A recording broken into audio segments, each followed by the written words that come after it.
panjatkan kehadirat Allah. Hari ini kita masih diberi sehat ya. Yang sakit mudah-mudahan lekas sembuh. Yang bolos mudah-mudahan cepat sadar supaya lebih rajin ya. Hari ini kita bertemu untuk mendengarkan presentasi dari kelompok Duba tentang demokrasi ya. Ya, demokrasi memang suatu hal yang sudah sering kita dengar bersama ya, dan demokrasi sudah banyak dianut oleh negara-negara di belahan dunia ini dan menjadi yang mungkin terbanyak ya di antara negara-negara yang melaksanakan sistem pemerintahannya dengan selain demokrasi, karena memang dianggap demokrasi itu sudah teruji. Dan meskipun demikian, ada beberapa karakteristik dalam penyelenggaraan sistem demokrasi ini di beberapa negara, termasuk di Asia, dan nanti akan dibedakan dengan negara Barat. Oleh karena itu, kita akan mendengarkan kelompok 2 di kelas 5A ini akan berbicara tentang demokrasi dalam konteks pembangunan politik. Kepada kelompok 2 kami persilakan.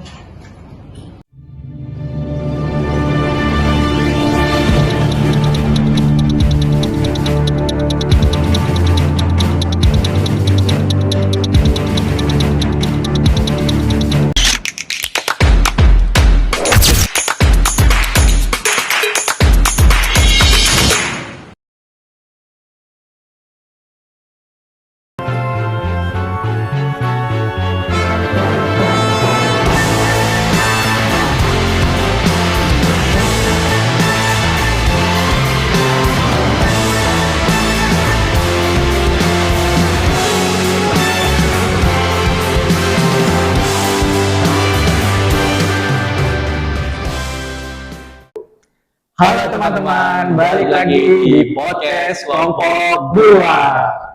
Hari ini kita akan bahas mengenai hal yang cukup mendasar yang harus dipelajari sama mahasiswa ilmu politik, tapi tetap relevan hingga hari ini, yaitu demokrasi. Ya, demokrasi itu udah dipakai, istilah yang udah pernah dipakai tuh di mana-mana gitu. Banyak yang negara mengatasnamakan demokrasi. Bahkan pemimpin otoriter pun mereka mengatasnamakan demokrasi. Nah, pertanyaan the big question di sini, apa sih makna dari demokrasi tersebut dan bagaimana gitu sejarah dan evolusinya? Bener banget ya, kalau kita berbicara demokrasi ya, demokrasi itu udah sering banget disebut ya di media massa, bahkan orang-orang berpidato tentang demokrasi, tentang poin-poin kebebasan. Tapi sebenarnya apa sih demokrasi itu sendiri ya? Bahkan betul, Jis. Pada hari ini di era modern gitu, kita tahu bahwasannya demokrasi ini udah banyak sekali digunakan oleh banyak negara gitu. Bahkan ada yang namanya gelombang ketiga demokratisasi. Tapi untuk itu sebagai mahasiswa politik kita harus tahu dulu nih apa itu demokrasi secara dasar aja. Betul banget. Nah, kalau kita tarik dari asal usulnya demokrasi itu berasal dari kata Yunani kuno, yaitu demos yang artinya rakyat dan kratos yang artinya kekuasaan. Jadi demokrasi itu secara sederhananya adalah pemerintahan oleh rakyat. Benar, tapi yang menarik ya, ketika kita berbicara demokrasi, kan demokrasi itu lahir dari Yunani ya. Iya. Tapi di Yunani pada saat itu ada kontradiksi nih, Ja.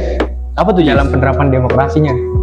Ketika demokrasi itu diciptakan, justru demokrasi itu hanya yang boleh milih waktu itu di Yunani cuman kaum lelaki gitu, sedangkan perempuan, budak itu suaranya nggak dianggap ya gitu. Tapi transformasi modern itu membawa demokrasi kepada demokrasi yang sifatnya adalah perwakilan gitu, dimana setiap orang itu memiliki suara gitu. Bahkan demokrasi saat ini itu dikenal sama one vote one man atau one vote one person gitu. Jadi setiap kita memiliki suara yang sama gitu. Lu dan gue nih, Ja, punya suara yang sama, hitungnya satu. Gitu.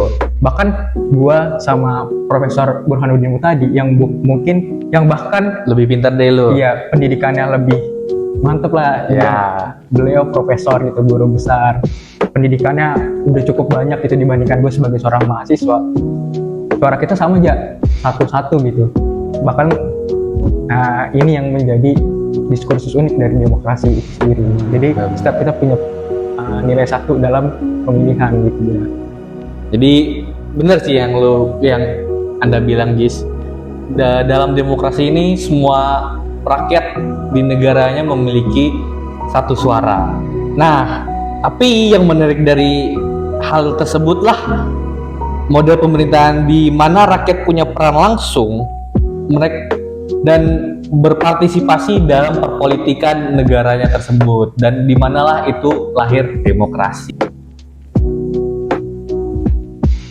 Tapi kalau kita berbicara mengenai demokrasi, dalam demokrasi sendiri itu ada dikenal dua istilah demokrasi. Yang pertama itu demokrasi prosedural dan juga demokrasi substansial gitu. Oh, aku baru dengar tuh, Jis, istilah-istilah itu. Kok bisa ada dua demokrasi, Jis? Nah, jadi simpel ya, kalau kita berbicara mengenai demokrasi prosedural itu menekankan pada mekanisme formal aja. Misal di sebuah negara berlangsung sebuah pemilihan umum atau pemilu seperti di Indonesia, kita bebas memilih presiden, anggota-anggota parlemen, bahkan sampai ke tingkatan daerah ada yang namanya pilkada, ada juga partai politik, dan juga ada checks and balance dalam sistem pemerintahan gitu. Tapi di sebuah negara, contohnya Indonesia, bisa saja demokrasi atau pemilu itu berlangsung gitu. Tapi di lain sisi kita juga tidak bisa memikirkan ada juga tindakan-tindakan negara yang di dalamnya itu melakukan represif ketika ada seseorang yang melakukan demonstrasi atau berpendapat di muka umum. Dibungkam gitu ya? Oposisi juga dibungkam. Paham. Nah, kan di lain sisi ini ada proses-proses demokrasi nih dalam bentuk pemilihan umum gitu. Tapi di lain sisi rakyat atau masyarakat itu nggak benar-benar bebas untuk bersuara gitu. Bahkan oposisi diredam. Nah, itu yang dimaksud sama demokrasi prosedural, menekankan kepada mekanisme formal. Oh, paham. Nah, sedangkan demokrasi substansi itu lebih menekankan ke arah yang sifatnya adalah substansi. Masyarakat itu dibebaskan untuk bersuara gitu. Di lain sisi dari masyarakat juga diberikan hak untuk memilih gitu. Jadi penekanannya kepada masyarakat itu mendapatkan apa dalam proses demokrasi. Misalkan dia dibebaskan sebebas-bebasnya untuk bersuara, diberikan ruang yang seluasanya dan wadah aspirasi untuk menyampaikan segala keluh kesah menjadi warga negara gitu. Dan oposisi yang pasti tidak diredam gitu. Jadi lebih menekankan pada inti poin-poin rakyat mendapatkan apa dari proses demokrasi substansial gitu. Oh, paham. Jadi bukan cuma sekadar demokrasi yang sifatnya prosedural aja, sistematis ya, bukan sistematis. Ya bukan cuma ya pemilihan umum, tapi rakyat juga diberikan kebebasan untuk bersuara, posisi nggak diredam gitu. Jadi secara nggak langsung demokrasi prosedural ini dia lebih mengurangi nilai partisipasi masyarakat gitu ya, Jis ya? Iya, masyarakat itu hanya diberikan nilai dalam proses hak suaranya aja gitu. Iya. Sedangkan di lain sisi bisa jadi media dibungkam gitu. Ketika rakyat berdemonstrasi, dia direpresi oleh pihak kepolisian. Iya. Oposisi diredam. Nah, itu yang dimaksud sama demokrasi yang sifatnya hanya prosedural aja.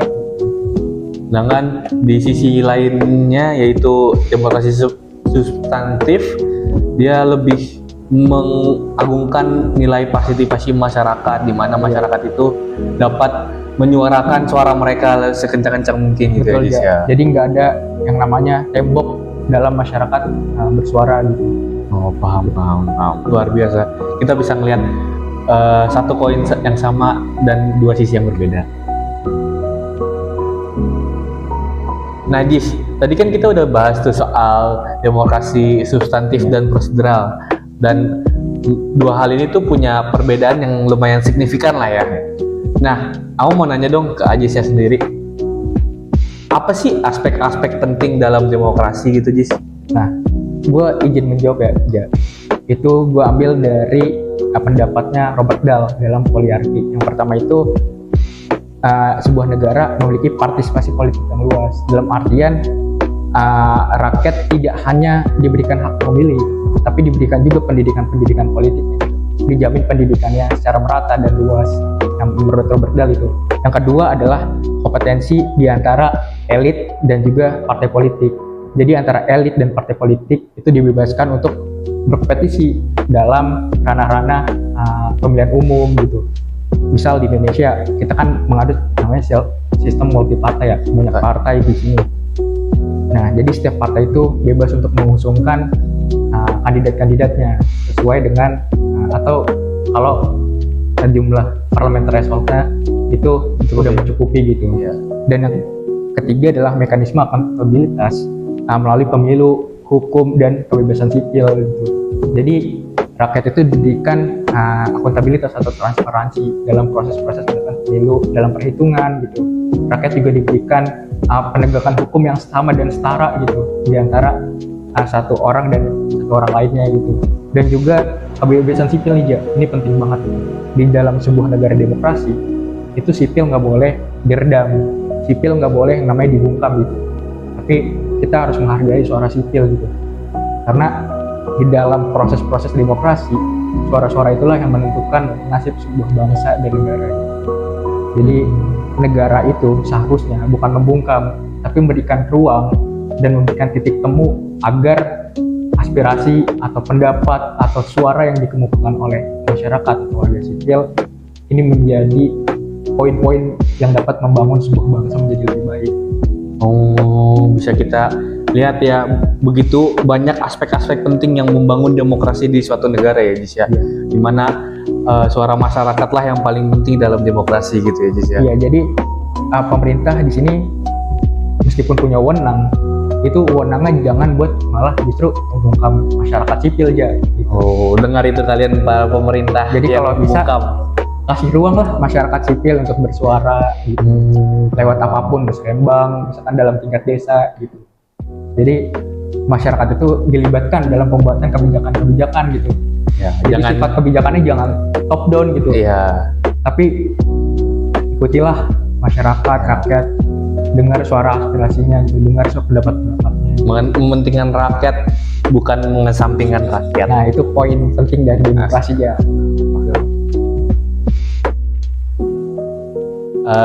Sekarang aku ada pertanyaan lagi nih, Jis, buat kamu. Gimana sih cara kita mengukur suatu negara, apakah negara itu menjalankan demokrasi secara menyeluruh atau mereka tuh hanya menjalankan demokrasi setengah-setengah gitu? Indikatornya apa? Apa yang menentukan demokrasi itu berjalan dengan baik atau tidak? Oke. Tadi yang ditanyakan adalah indikator dan pengukuran sebuah demokrasi ya. Iya, betul. Jadi ada kriteria minimal sebuah negara itu bisa dikatakan demokrasi. Ini dari pendapatnya Larry Diamond pada tahun 1999. Tidaknya ada 6 poin ya. Yang pertama itu ada pemilu bebas dan adil. Jadi ketika sebuah negara ingin dikatakan demokrasi, di dalamnya itu harus ada yang namanya pemilihan umum yang berlangsung dalam asas bebas dan adil gitu. Jadi sebuah negara dikatakan demokrasi kalau ada salah satu poin itu. Yang kedua adalah semua warga dewasa boleh memilih gitu.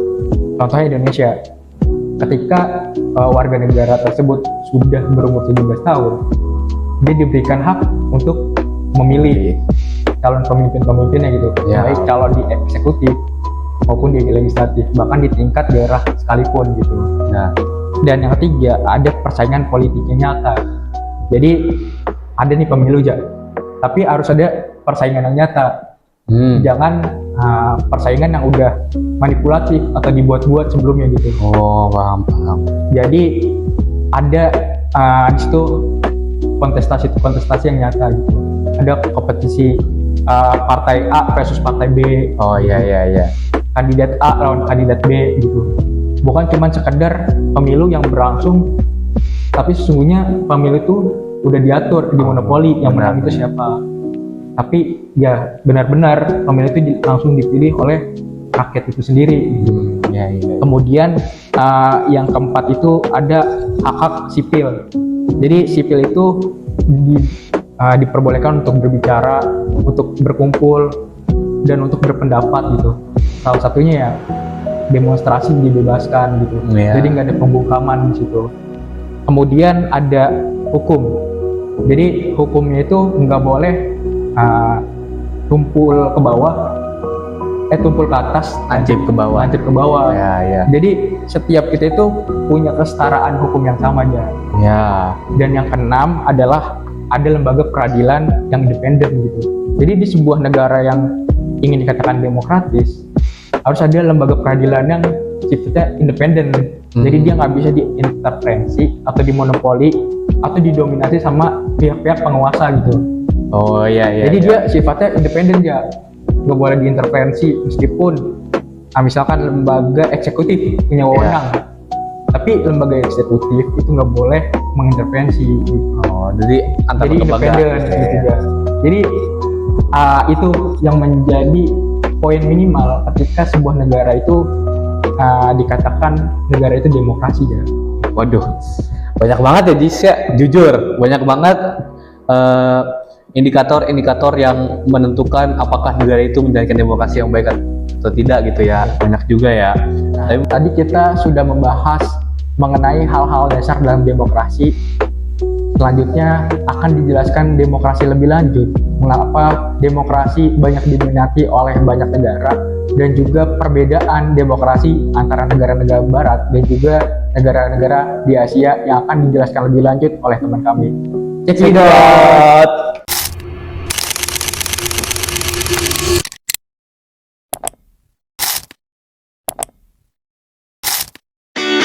Oke teman-teman, jadi selanjutnya saya akan memaparkan alasan mengapa demokrasi banyak diminati. Demokrasi menarik perhatian dunia karena menawarkan legitimasi politik yang kuat melalui persetujuan rakyat. Ketika pemerintah mendapat mandat langsung dari warga melalui pemilu, kekuasaan politik memiliki dasar yang sah dan dapat diterima. Legitimasi ini tidak hanya berasal dari cara pemimpin dipilih, tetapi juga dari kemampuan pemerintah menghasilkan kebijakan yang baik untuk rakyat. Kombinasi keduanya menciptakan stabilitas jangka panjang karena rakyat merasa memiliki dan terlibat dalam sistem pemerintahan.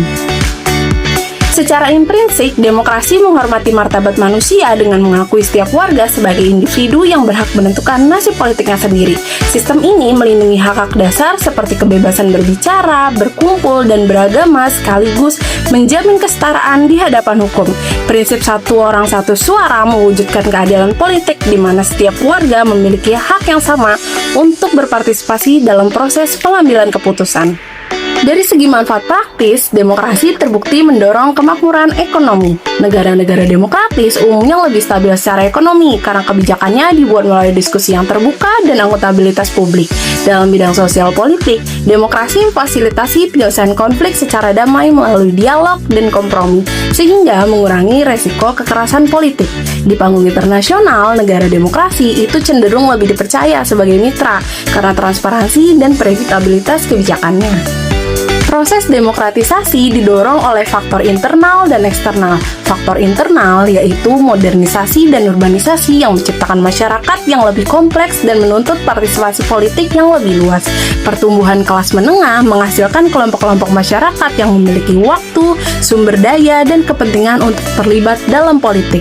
Peningkatan pendidikan dan literasi politik membuat warga lebih sadar akan hak-haknya dan mampu menilai kinerja pemerintah secara kritis. Kemudian faktor eksternal. Faktor eksternal seperti globalisasi mempercepat penyebaran nilai-nilai demokratis melalui media, teknologi, dan pertukaran budaya. Tekanan dari negara-negara maju dan organisasi internasional, baik melalui bantuan ekonomi maupun sanksi, mendorong negara-negara untuk mengadopsi sistem demokratis. Efek demonstrasi dari keberhasilan demokrasi di negara tetangga itu juga memotivasi masyarakat untuk menuntut reformasi politik yang serupa. Semua faktor ini saling berinteraksi menciptakan momentum kuat menuju demokratisasi di berbagai belahan dunia. Kita tahu kalau misalnya demokrasi itu dikenal sebagai pemerintahan dari rakyat, oleh rakyat, untuk rakyat. Tapi, did you guys know kalau misalnya demokrasi itu nggak cuma punya satu aja loh. Ada perbedaan menarik antara demokrasi barat dan demokrasi Asia. Di barat, demokrasi lahir dari perjalanan panjang, mulai dari revolusi melawan monarki absolut, pertarungan antara gereja dan negara, hingga munculnya prinsip penting, yaitu rule of law dan check and balances. Institusi-institusi penting seperti parlemen, pemilu bebas, dan kebebasan pers, dan juga perlindungan hak asasi manusia dibangun secara bertahap. Lalu bagaimana dengan nilai-nilai yang dijunjung? Nilai-nilai yang dijunjung oleh demokrasi barat antara lain adalah seperti individualisme dan kebebasan personal. Hal-hal itu juga meliputi hak berbicara, berkumpul, dan berpikir bebas. Jangan lupa juga dengan pluralisme yang menjadi fondasi. Dan yang khas dengan demokrasi barat adalah politik cenderung sekuler, artinya agama dipisahkan dari kebijakan negara. Sedangkan di Asia, muncul gagasan yang bernama Asian Values atau kita kenal dengan nilai-nilai Asia. Asian Values ini menekankan harmoni sosial, kepentingan kolektif, dan stabilitas, dan juga ketimbangan kebebasan individual mutlak. Contoh-contoh Asian Values yang ada di negara Asia. Pertama, ada Singapura. Di Singapura, demokrasi dikontrol dengan ketat. Pemerintahan sangat terpusat, oposisi dan media dibatasi demi stabilitas dan pembangunan. Sedangkan di Malaysia, demokrasi konsensional berbasis etnis, ada kebijakan kuota untuk menjaga keseimbangan antar suku. Tapi hal itu kadang memicu kritik sosial soal hak minoritas. Sedangkan di Indonesia, setelah reformasi 1998, demokrasi berkembang pesat dengan pemilu langsung dan kebebasan pers. Namun, tantangan korupsi dan polarisasi masih sangat besar. Sedangkan di Thailand, demokrasi kerap diguncang kudeta militer, sehingga stabilitas politiknya cukup fluktuatif. Lalu, bagaimana dengan tantangan umum di negara berkembang? Tantangan-tantangan tersebut meliputi keberagaman etnis dan agama, warisan kolonial dan otoritarianisme, serta ketimbangan ekonomi. Faktor-faktor tersebut juga mempengaruhi cara demokrasi dijalankan. Berdasarkan penjelasan tersebut, kita bisa menyimpulkan bahwa Barat menekankan hak individu, sedangkan Asia menekankan komunitas. Sedangkan di Barat, agama dan negara relatif terpisah, sedangkan Asia, agama dan tradisi masih punya peran penting dalam politik. Singkatnya, Barat mengutamakan kebebasan, Asia mengutamakan stabilitas dan harmoni. Jadi, tidak ada satu model demokrasi yang benar-benar seragam, baik di Barat maupun Asia. Demokrasi beradaptasi dengan sejarah, budaya, dan tantangan lokal. Memahami perbedaan ini penting supaya kita bisa menghargai keberagaman cara berdemokrasi di seluruh dunia. Demokrasi intinya adalah cara memilih pemimpin. Model yang paling kita kenal berasal dari Barat, terutama Amerika. Ciri khasnya fokus kuat pada kebebasan hak individu, hak-hak politik, dan pembatasan kekuasaan negara yang ketat. Demokrasi Barat didasari pandangan bahwa kita harus mencurigai kekuasaan. Sedangkan demokrasi di Asia fokus kepada komunitas, tapi di negara berkembang khususnya Asia berbeda. Seringkali demokrasi dipengaruhi nilai budaya seperti Konfusianisme yang mengutamakan hierarki dan harmoni. Hasilnya adalah karakteristik komunitarian individu penting sebagai bagian dari masyarakat, bukan hanya sebagai unit politik. Tujuan utamanya seringkali stabilitas dan pembangunan ekonomi yang pesat. Contoh-contoh dari demokrasi yang ada di Asia. Singapura menggunakan demokrasi parlementer tetapi didominasi kuat oleh satu partai yaitu PAP yang memprioritaskan pertumbuhan ekonomi dan tata kelola yang bersih. Mereka menganggap pembangunan dulu lalu pembebasan kebelakangan. Indonesia dan Thailand memiliki sejarah politik di mana kelompok militer masih sering berperan aktif, menunjukkan ketidakstabilan dan transisi yang belum usai. Sedangkan di Filipina menunjukkan demokrasi yang rentan akibat ketidakmerataan ekonomi dan politik yang bersifat personal, seringkali berakhir dengan kekerasan. Jadi intinya menurut Huntington, meskipun prosedur demokrasi seperti pemilu ada di mana-mana, bahkan di Asia, hasil dan maknanya berbeda.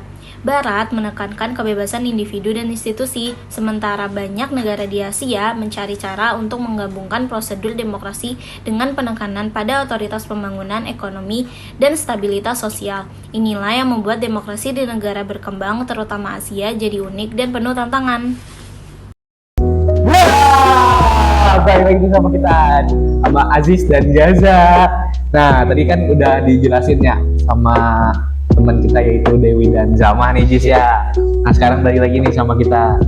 Nah, sekarang di sini gantian aku yang mau bahas. Oke, boleh banget ya. Kita mau bahas tentang ini Jis. Tantangan apa saja yang dirasakan oleh demokrasi di negara yang sedang berkembang itu. Jadi nggak gitu Jis. Tantangannya beda Jis. Terus apa sih ya tantangan demokrasi di negara berkembang? Nah, tantangannya di demokrasi dalam negara yang sedang berkembang itu Jis ada sangat banyak. Apa aja tuh ya? Nah, kalau kita lihat dari kacamatanya Samuel P. Huntington ya Jis ya, dia tuh terkenal dengan teorinya tentang gelombang demokratisasi Jis. Ya kan sekarang kita udah masuk ke demokratisasi ke gelombang ketiga. Ya. Nah, menurut dia demokrasi itu tuh bisa menjadi kemajuan ataupun kemunduran Jis yang namanya reverse wave. Nah, kita bahas dulu nih mengenai tantangan secara struktural. Boleh bantu ya. Nah, tantangan struktural sendiri itu ada dari sisi ekonomi. Nah, negara yang masih berkembang itu tuh masih memiliki kesulitan Jis, istilahnya. Sepertinya di Indonesia, kita tuh masih kesulitan dalam menstabilkan ekonomi negara kita sendiri Jis, karena kita bisa ngelihat juga banyak pemerintah dan pejabat-pejabat kita yang korupsi. Nah, korupsi itu menjadi faktor penghambat demokrasi juga ya? Benar, itu salah satu faktor penghambat yang paling benar-benar memundurkan demokrasi Jis, mematikan demokrasi, yaitu korupsi, KKN lah, korupsi, kolusi, dan nepotisme itu Jis, yang benar-benar mematikan demokrasi di negara berkembang. Nah, terus ada lagi nih, demokrasi kan butuh ya yang namanya rule of law yang kuat ya. Ya betul. Kita tuh gak memiliki rule of law yang kuat gitu. Kita tuh memiliki rule of law yang lemah karena di mana sistem hukum kita tuh lemah dalam menghukum pejabat-pejabat yang melakukan KKN itu Jis. Makanya itulah sulitnya di negara berkembang, negara seperti Indonesia inilah istilahnya. Oke, jadi kalau demokrasi mau berkembang, rule of law-nya juga harus dikuatkan ya? Iya benar, kalau di kacamata menurut pandangannya P. Huntington gitu Jis. Oke. Menguatkan sistem hukum di negara tersebut itu akan memperkuat juga demokrasinya Jis. Nah, tadi kita udah berbicara mengenai tantangan demokrasi nih, Ja. Ya. Nah, saya ingin bertanya apa ada gajah gitu. Selain tantangan, ada nggak sih ancaman untuk demokrasi itu sendiri, Ja? Oh, tentu ada Jis. Nah, apa aja tuh, Ja?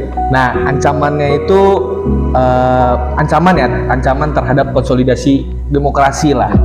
Kalau misalnya yang disebutin oleh Huntington tadi, yaitu reverse wave, di mana fenomena ini merupakan democratic backsliding atau yang disebut kemunduran dari demokrasi. Jadi contohnya itu kayak munculnya populisme atau ada polarisasi politik tuh yang semakin tajam gitu. Jadi makin banyak partai-partai di mana-mana gitu, makin terpolarisasi lah. Oke. Dan lembaga demokratis yang dilemahkan dari dalam gitu, dari dalam pemerintahannya itu. Itu menjadi sebuah ancaman dari itu demokrasi ya, Ja? jadi ancaman yang sangat berbahaya Jis. Itu bisa benar-benar mematikan demokrasi Jis. Nah, selain itu ada lagi nggak sih, Ja, ancaman dari demokrasi itu sendiri? Nah, ada juga Jis ancaman yang lebih besar lagi, Apa yaitu tuh, Ja? ancaman dari militer Jis. Militer yang semakin kuat dan mendominasi di dalam pemerintahan Jis. Oh, itu menjadi bukan sebuah ancaman dari demokrasi, benar, Ja? karena militer itu kan benar-benar apa ya, mengancam rakyat lah istilahnya. Apalagi kalau misalnya militer itu turut andil dalam ikut dalam pemerintahan Jis, membangun undang-undang, menentukan kebijakan, itu tuh bisa bahaya Jis. Bahaya bagi demokrasi itu sendiri, Ja? Iya. Nah, tapi jangan khawatir Jis, ada strategis dalam memperkuat demokrasi di dalam negara yang sedang berkembang Jis. Wah, apa aja itu, Ja? Nah, biar kita nggak merasa terjebak atau stagnan dari reverse wave tadi, Huntington tuh bilang ada 3 hal penting yang bisa memperkuat dan memperkukuh demokrasi. Yang pertama itu ada reformasi institusional. Jadi negara hukum itu harus diperkuat. Jadi yang tadi gue bilang, rule of law itu harus diperkuat, ditegaskan kembali Jis, agar tidak ada kemelencengan lah dari pemerintah ataupun dari rakyatnya sendiri Jis. Oke ya. Tuh. Selain itu ya. Nah, kedua ada budaya demokratis. Itu kita juga harus memperkembangkan budaya demokratis tersebut Jis, agar kita tuh nggak cuman stuck di demokrasi secara prosedural lah. Oke, jadi demokrasi itu harus dibudayakan ya. Benar. Jadi kita harus lebih ke demokrasi secara substantif tadi Jis yang lu jelasin. Itulah yang benar-benar memperkukuh dan memperkuat demokrasi di Indonesia ini Jis. Nah gitu. Nah, terakhir sekali ada peran komunitas internasional Jis. Jadi di mana memang demokrasi ini tuh nggak bisa dipaksakan dari luar ataupun dari dalam gitu, tapi kita memang butuh bantuan ekonomi atau dukungan diplomasi dan memperkuat civil society kita itu Jis, walaupun bantuannya itu dari luar gitu. Oke, jadi itu penting banget juga ya, Ya itu penting banget Jis. Nah, Ya. jadi intinya demokrasi di negara berkembang itu memang penuh banget tantangan Jis, bener-bener Sangat kompleksitas gitu ya. Iya, carut-marut lah. Demokrasi. Iya, carut-marut banget. Nah, tapi kalau melihat dari strategi yang dijalankan dan prospeknya itu tetap lebar, Jis. Tetap opportunity tetap terbuka untuk demokrasi, Jis. Itu saja. Ya udah cukup gak sih? Cukup banget ya. Cukup banget pembahasan kita hari ini. Bagi teman-teman yang telah menyaksikan, kelompok kami ucapkan terima kasih. Semoga video yang kelompok kami paparkan itu bermanfaat dan menambah wawasan bagi teman-teman yang menyaksikan. Untuk selanjutnya kami tunggu di sesi diskusi. See you!